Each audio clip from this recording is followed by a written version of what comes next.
Today, let's delve into the causes of a dry cough and itchy throat. Viral infections are a common culprit behind these symptoms. The common cold or flu can wreak havoc on our respiratory system, triggering coughing and throat irritation.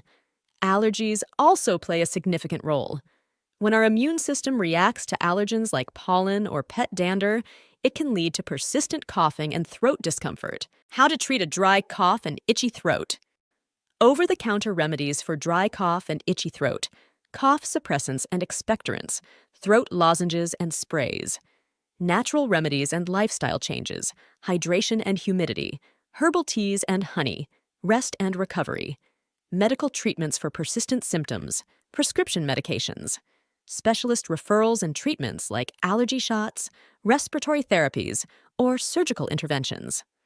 At Allergia Health, we're here to support you on your journey to better respiratory health.